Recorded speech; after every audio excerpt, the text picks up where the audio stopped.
So hello everyone, we will talk about, in this video I am going to talk about a very famous Buddhist story. The story is related to the mother Kisa Gautami. Kisa Gautami was a housewife. She had a very cute little baby, but as you know, back on those days human life expectancy was below the ground, so there was very less chances of people surviving.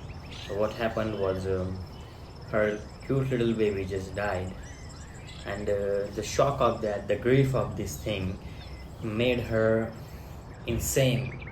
That grief made her mad. She carried the body of her dead baby and ran through the roads, showing people her baby, asking her, please do something, please do something, please save my baby. And like that she was doing very insane things. She was requesting anyone to revive her baby, to bring him back to life. And firstly people thought that she is that she is completely stricken by grief, that she would take some time to get out of that grief. But what happened is after a while passed, she rejected to cremate the body of her son. She was adamant that her son will be brought back to life.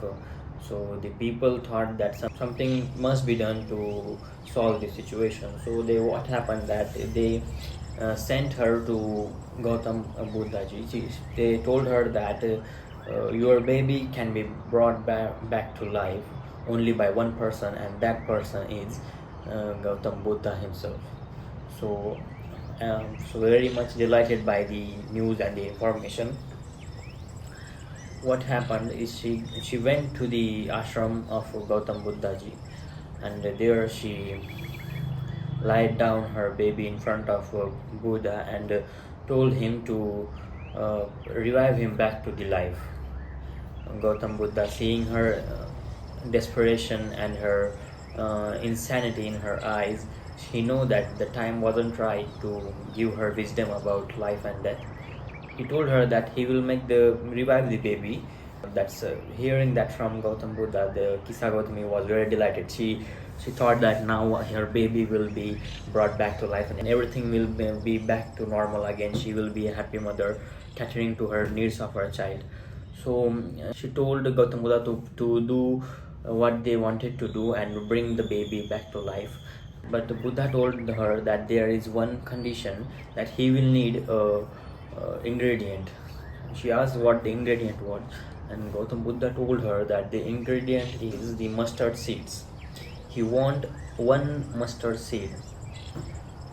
Kisa Gautami was flabbergasted. She thought to herself that only one mustard seed is needed to bring my lowly baby back to life. She was very delighted with the ingredient. She thought that it would be a very big something very hard to obtain or procure. So what happened is, but Gautam Buddha told her after that he want the mustard seeds from a house where no one has died.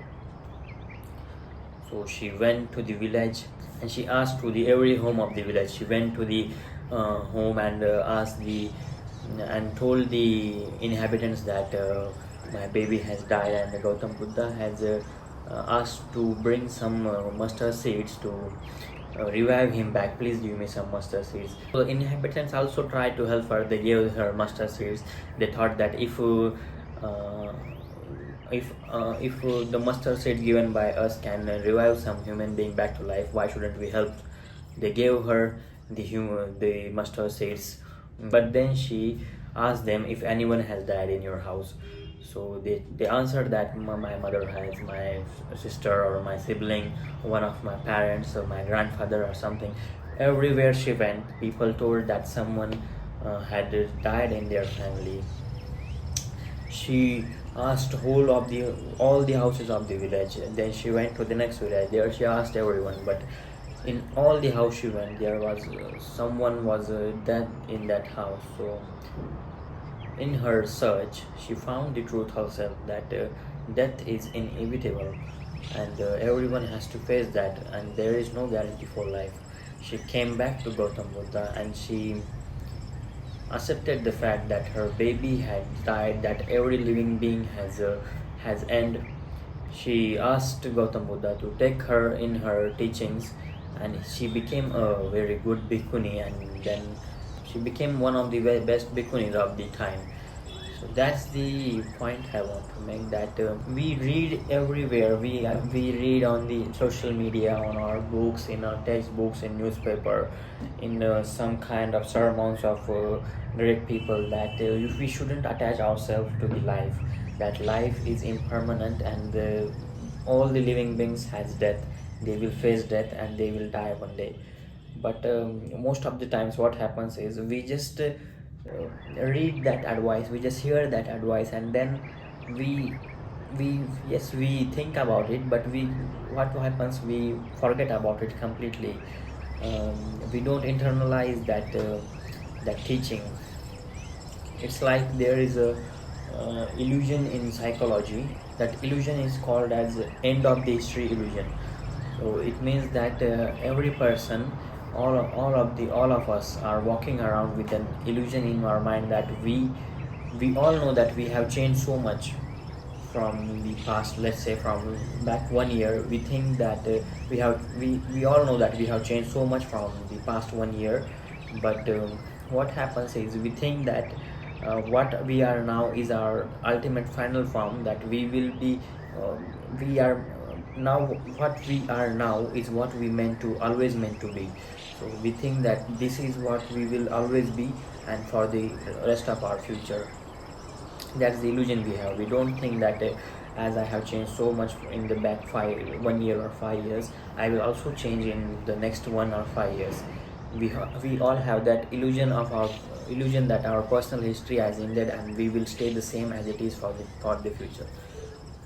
So the same type of illusion is also in our, that we think that we are immortal. We read about the death of others, we see the death of others in front of us, but we detach ourselves from that fact. We say that mm, we just witness that thing, and we act as if that isn't going to be happen to us, that we are something special, uh, uh, and we are not subject to that treatment, or something that will happen to us, something like that, or something of that sort will happen to us. So that's the illusion we have the illusion of mortality, and that illusion is not limited to ourselves. That illusion is we also extend that illusion to the things and the people we like, um, so that we don't also think that the thing we like are going to the thing we like are will finish one day, they will end one day, and the people we surround ourselves with, they are also subject to being death. We just try to completely ignore that realization. We don't want to face that thing, but what happens is, when something like that happens, and that is inevitably going to happen someday, we are so much shocked. What happens is, most of the times people get so much of the shock, they couldn't face the reality of that thing happening. So they have a very severe effect of that thing on their mental and physical health also. So if we already accept the fact that death is inevitable, and everything we love is also subject to death and end, I think we will be in a best position to lead our lives happily and stoically. So the thought that everything is going to end isn't doesn't have to be a sad thought. It's a liberating one. It will make you care more about the things you love, the people you love. You will ask me, how is that even possible? If I contemplate about the death of my loved ones, how am I not going to be sad? So the answer is that imagine you have purchased an online course from someone, and that course has a validity of 30 days. What you will do, you will start getting more out of that course. You will give more attention to it, you will give more care to it, so that you will gain more from it. You will try to spend so much time with it, so you'll try to get the best out of it in within the time frame you have that course with you. So the same thing happens when you accept the fact of that. You know that the people you love aren't going to be always with you. There is a validity to their lifetime. So what will happen, that you will care more about them, you will love them more, because you know that they aren't going to be there forever, you aren't going to be there forever. So you will try to make most of the time you have with them. You will try to live in the present. You will focus on them, you will care for them, you will give your attention to them, you will give more of your attention to them. And that's how this fact will make your life enjoyable and also practical. So that's the importance of accepting death, and the acceptance of death only makes the people and things you love even more lovable and careable. So thanks for watching the video. Have a great day and great life.